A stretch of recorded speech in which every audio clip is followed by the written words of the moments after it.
ಬೆಳ್ಳಿ ಬೆಲೆಯಲ್ಲಿ ಮುಂದುವರೆದ ಏರಿಕೆ. ಒಂದೇ ದಿನ ಬೆಳ್ಳಿ ಬೆಲೆ 5,000 ರೂಪಾಯಿ ಏರಿಕೆಯಾಗಿದೆ. 2.5 ಲಕ್ಷದ ದಾಟಿದ 1 ಕೆಜಿ ಬೆಳ್ಳಿ ಬೆಲೆ. ಚಿನ್ನ ಬೆಳ್ಳಿಯಲ್ಲಿ ಏರಿಕೆ ಮುಂದುವರೆದಿದೆ. ಒಂದೇ ದಿನ ಬೆಳ್ಳಿ ಬೆಲೆ 5,000 ರೂಪಾಯಿ ಏರಿಕೆಯಾಗಿದೆ. 2.5 ಲಕ್ಷ ದಾಟಿದ 1 ಕೆಜಿಯ ಬೆಳ್ಳಿ ಬೆಲೆ ನಿನ್ನೆ 5,000 ರೂಪಾಯಿ ಏರಿಕೆ ಆಗಿದೆ. 2.56 ಲಕ್ಷ ರೂಪಾಯಿ 1 ಕೆಜಿಗೆ ತಲುಪುವ ಮೂಲಕ ಬೆಳ್ಳಿ ದಾಖಲೆಯನ್ನ ಮೀರಿದೆ. ಕೈಗಾರಿಕೆಗಳಲ್ಲಿ ಬೆಳ್ಳಿ ಬಳಕೆ ನಿರಂತರವಾಗಿ ಹೆಚ್ಚಳವಾಗ್ತಾ ಇರುವಂತಹ ಕಾರಣದಿಂದಾಗಿ ಮತ್ತೊಂದೆಡೆ ಚಿನ್ನದ ಬೆಲೆಯಲ್ಲೂ ಕೂಡ ಭಾರಿ ಏರಿಕೆಯಾಗಿದೆ. 10 ಗ್ರಾಂ ಚಿನ್ನದ ಬೆಲೆಯಲ್ಲಿ 800 ರೂಪಾಯಿ ಏರಿಕೆ. 10 ಗ್ರಾಂ ಗೋಲ್ಡ್ ರೇಟ್ 1,41,500 ರೂಪಾಯಿ.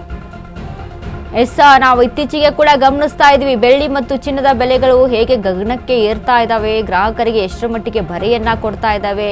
ಇನ್ನು ಚಿನ್ನವನ್ನ ಹಾಕೋಬೇಕಾ ಬೇಡವಾ, ಬಡವರು ಮಧ್ಯಮ ವರ್ಗದವರು ಅನ್ನುವಂತ ಒಂದು ಸ್ಥಿತಿ ಈಗ ನಿರ್ಮಾಣವಾಗ್ಬಿಟ್ಟಿದೆ. ಯಾಕಂದ್ರೆ ದಿನಗಳ ಕಳೆದಂತೆ ಚಿನ್ನದ ರೇಟು ಗಗನಕ್ಕೆ ಹೋಗ್ತಾ ಇದೆ ಅಂದ್ರೆ ಅದ್ರ ಜೊತೆಗೆ ಬೆಳ್ಳಿಯ ರೇಟು ಕೂಡ ಅಷ್ಟೇ ಫಾಸ್ಟ್ ಆಗಿ ಮುಂದೆ ಓಡ್ತಾ ಇದೆ. ಅಂದ್ರೆ ಎರಡು ಚಿನ್ನ ಬೆಳ್ಳಿ ಕೂಡ ಅಲ್ಲಿ ಒಂದೇ ರೇಟ್ ಅಲ್ಲಿ ಹೋಗ್ತಾ ಇದೆ ಈ ಸದ್ಯದ ಒಂದು ಮಾರುಕಟ್ಟೆಯಲ್ಲಿ. ಇನ್ನು ಶೇರ್ ಮಾರ್ಕೆಟ್ನಲ್ಲೂ ಕೂಡ ಚಿನ್ನದ ಮೇಲೆ ಬೆಳ್ಳಿಯ ಮೇಲೆ ಹೂಡಿಕೆದಾರರು ಕೂಡ ಹೆಚ್ಚಾಗಿದ್ದಾರೆ.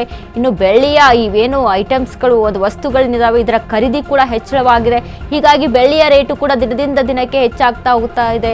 ಇನ್ನು ಒಂದೇ ದಿನಕ್ಕೆ 5,000 ರೂಪಾಯಿ ಏರಿಕೆ ಅಂತ ಅಂದ್ರೆ ಎಲ್ಲಿಂದ ಎಲ್ಲಿಗೆ ಅಲ್ಲಿ ಡಿಫ್ರೆನ್ಸ್ ಆಗುತ್ತೆ, ನಾವೇ ಅಲ್ಲಿ ನೋಡ್ಕೋಬೇಕು. ಇನ್ನು ಅದಕ್ಕೆ ಈ ಹಿಂದೆ ಕೂಡ ಈಗ ರೀಸೆಂಟ್ ಆಗಿ ಚಿನ್ನದ ಬೆಲೆಯಲ್ಲಿ ಒಂದು 400 ರೂಪಾಯಿ ಇಳಿಕೆ ಆಗಿತ್ತು. ಇನ್ನು ಬೆಳ್ಳಿಯಲ್ಲೂ ಕೂಡ 1,000 ರೂಪಾಯಿ ಇಳಿಕೆಯನ್ನ ಕಂಡಿತ್ತು.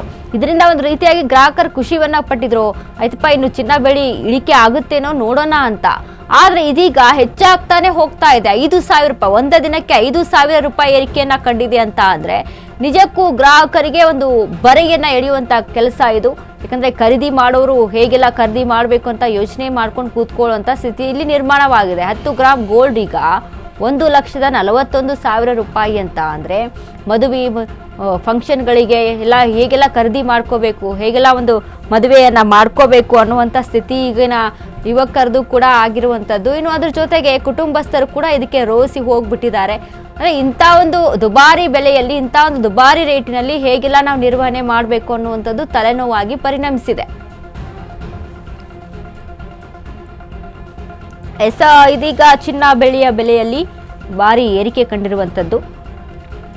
ಈಗಾಗಲೇ ಒಂದು ಮಾರ್ಕೆಟ್ನಲ್ಲಿ ಹೂಡಿಕೆದಾರರ ಸಂಖ್ಯೆ ಕೂಡ ಹೆಚ್ಚಾಗ್ತಾ ಇದೆ. ನಾವು ಶೇರ್ ಮಾರ್ಕೆಟಲ್ಲಿ ನೋಡಬಹುದು ಯಾಕೆ ಒಂದು ಚಿನ್ನ ಬೆಳ್ಳಿಯ ಬೆಲೆ ಹೆಚ್ಚಾಗುತ್ತೆ ಅಂತ ನಾವು ಗಮನಿಸಿದ್ರೆ, ಶೇರ್ ಮಾರ್ಕೆಟ್ಗಳಲ್ಲಿ ಹೂಡಿಕೆದಾರರು ಹೆಚ್ಚಾಗ್ತಾರೆ, ಹೂಡಿಕೆಯ ಪ್ರಭಾವ ಹೆಚ್ಚಾಗೋದ್ರಿಂದ. ಇನ್ನು ಅದ್ರ ಜೊತೆಗೆ ತೈಲದ ಬೆಲೆಗಳ ಮೇಲೆ ಕೂಡ ಅದ ಒಂದು ವಿಚಾರಕ್ಕೆ ಸಂಬಂಧಪಟ್ಟಂತೆ ಅದು ಕೂಡ ಒಂದು ಚಿನ್ನ ಬೆಳ್ಳಿಯ ಬೆಲೆಗೆ ಅಲ್ಲಿ ಅದು ಕೂಡ ಒಂದು ಮಾರಕವಾಗುತ್ತೆ. ಇನ್ನು ಅದ್ರ ಜೊತೆಗೆ ಇನ್ನು ಡಾಲರ್ಸ್ಗಳ ಒಂದು ರೇಟ್ ಹೆಚ್ಚಾಗುವಂಥದ್ದು, ಡಾಲರ್ಸ್ಗಳ ಬಳಕೆ ಹೆಚ್ಚಾಗೋದ್ರಿಂದ ಅದು ಕೂಡ ಒಂದು ರೀತಿಯಾಗಿ ಚಿನ್ನ ಬೆಳ್ಳಿಯ ಬೆಲೆ ಮೇಲೆ ಅಲ್ಲಿ ಒಂದು ಪ್ರಭಾವವನ್ನು ಬೀರುತ್ತೆ.